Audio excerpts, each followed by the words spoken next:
Pero hindi ko alam kung paano. Baka magulat ako dito. Anong laman ito? Diyos ko. Surprise! Kayo eh. Anong Sabay-sabay mo. Hindi po ko nabuksan. Gift reveal. Surprise! Gift reveal nga yan. Ano ba yan? Ang tigas naman. Parang ayaw naman magpabukas nito. Diyos ko, ano ba ito?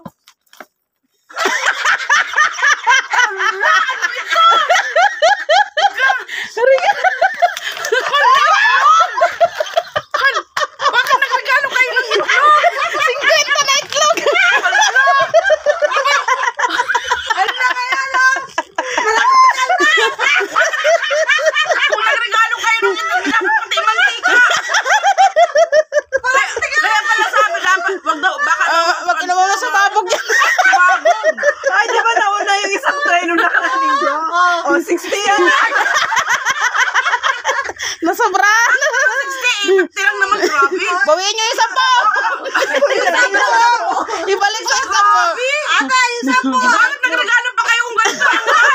Ate siya yung 10. At May may bal- 60 mo. May balance kayo, Kaya mantika. pala sabi, baka daw mabasag. Ano yung mabasag? Baka daw maupuan, baka sumabog. Hala, ito pala. Talagang pag naupuan ko, ito crack ko lahat. Pag naupuan, ito crack ko lahat. Sabog nga. Oy, sobra na nga ng 10. Nung isang, may dala silang isang tray. Sobra na nga. 30 plus 30, 60. Kunin nyo yung 10.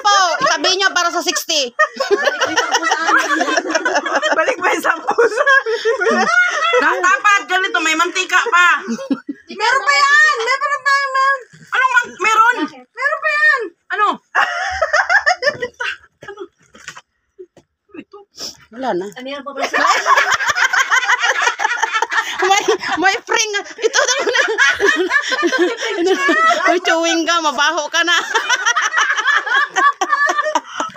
Pero salamat na kasi at least kada isang araw meron akong tatlong ang laga. 3 ilaga mo kasi 3 kayo. Ibagdag yung pamilya mo. Thank you, Lord. Thank Tatlo you na sa sila. gift. Diyos ko. Ito na pala yung uso ngayon.